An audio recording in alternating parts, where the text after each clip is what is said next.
Jason Nam. He's going to play the E-flat major Prelude and Fugue from Book 2. We will hear it twice this evening. Jason, take the floor.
beautiful, Jason. Thank you very much.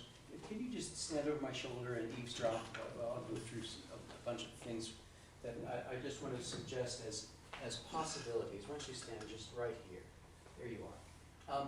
This is all notated in eighth notes. One of the ways in which, well, Bach devised the Weltopferklavier to be a course of study that would enable us to achieve contrapuntal clarity. So in other words, many voices would be able to be clear on the harpsichord. And so one of the things we strive for in studying the Weltopferklavier is to make each voice distinct. So that brings up this very, very important skill that all pianists must have, which is the ability to do this. Can you do that, Jason? Tap your head and rub your belly. Excellent. And now with the other hand, tap the head and rub your belly.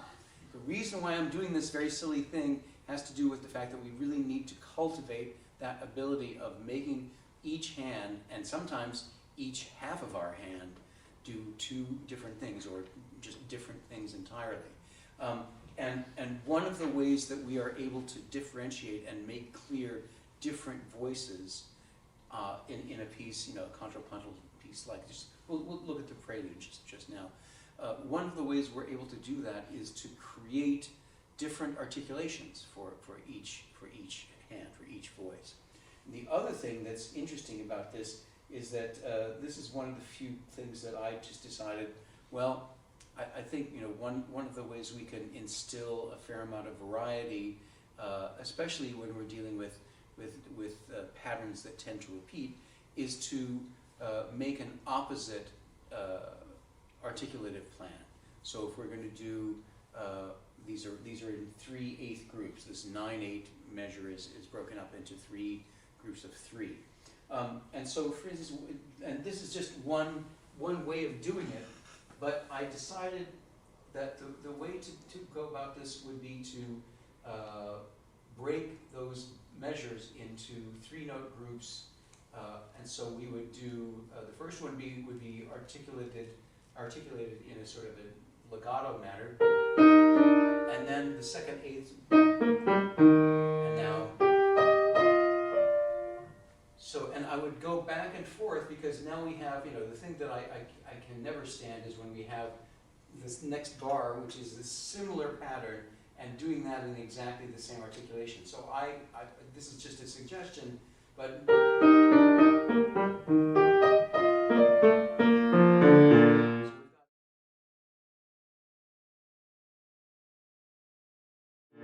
we've got it the first time, and so that sets up just a natural way of drawing the ear and drawing our attention in a fairly subtle way. And then when we actually have an opportunity to play 2 voices in tandem, I actually have this passage. I have that legato in the right hand, but short, long, short, long, short, long, short. And so to give contrast in the left hand,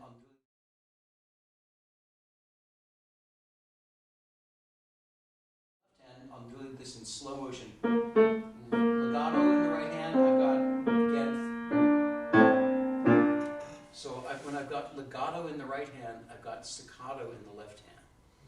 One of the more important ways of practicing this music is to do it separate hands, so that we can cultivate the ability to make 2 hands do different things. So one way of doing this,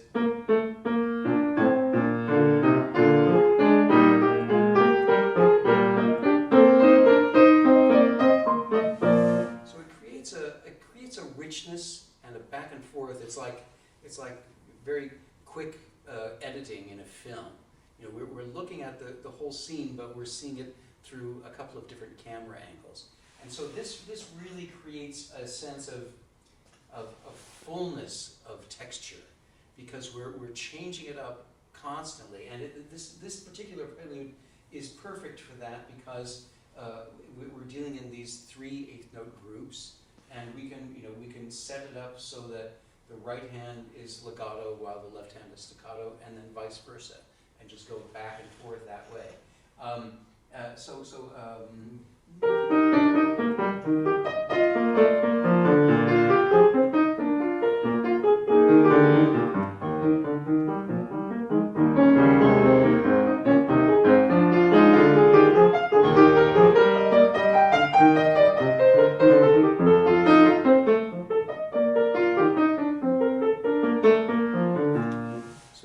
I mean, it's completely up to you. I mean, the nice thing is, and actually the music of Johann Sebastian Bach is similar to the music of Philip Glass in this way. Philip very rarely wrote any articulated marks, very rarely marks dynamic marks. He leaves it up to us. And so Bach is leaving it up to your impeccable taste, Jason, to decide what the articulation should be. He will, once in a blue moon, give you a staccato mark. But I think maybe 2 or 3 times in the entire Welttemper clavier. So he's leaving all of that, the rest of it, to your good taste. And I am suggesting that one way of creating clarity between the hands has to do with creating contrast between the hands in terms of articulation. So really cultivating. You see how I've got it absolutely marked here. So I've got 3 notes slurred in the right hand, 3 notes detached in the left hand.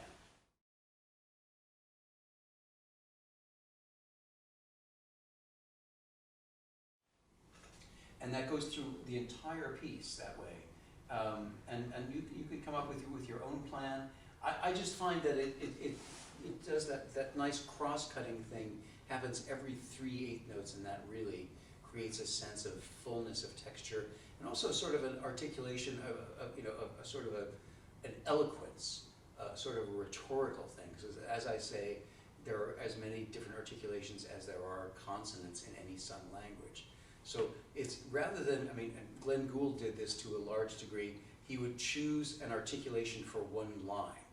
I'm saying we can choose an articulation, I'd say every 2 notes or every 3 notes. If you look at Bach's, Bach started out as a violinist, of course. If you look at his violin scores, there are some things that have a huge bit of scale pattern in one bow. It really needs to be a swooping thing. But the ones that are 16th notes are usually da-da-da-da, so like 2 connected, 2 separate. So it's not going too far to say that he probably meant that to be similarly contrasting when he was dealing with his keyboard music.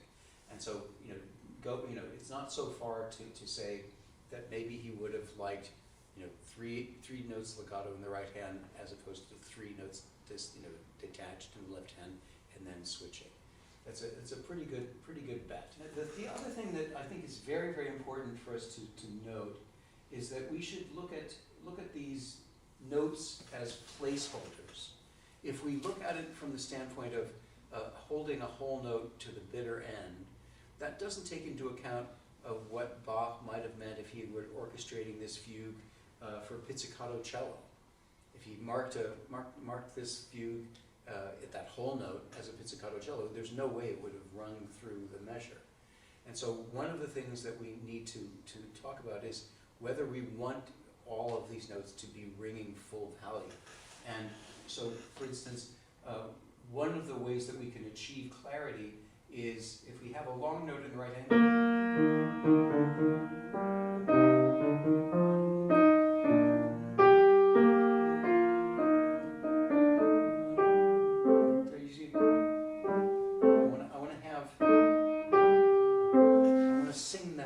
top voice out, and we could never have done that on the harpsichord. There was no way to bring out a voice on the harpsichord.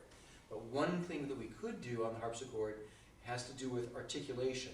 In terms of articulation, truly is defined as duration, because on the harpsichord, for instance, it's just on/off. But if we're dealing with articulation as duration, we can make the last voice sounding the most prominent. So instead of doing both of these as quarter notes, as written, if I want to let that top voice ring out, I just make the other voice slightly shorter, as if maybe that lower voice was a pizzicato cello. It still fulfills the contract of a written quarter note, but what it does is it enables us to bring a change of focus to the last voice sounding is the longest voice.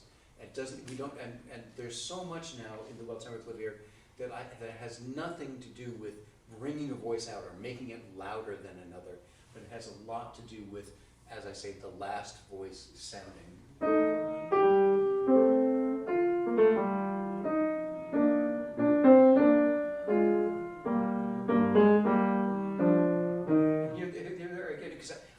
I can't stand doing the same pattern twice the same way. So legato in the right hand, now that's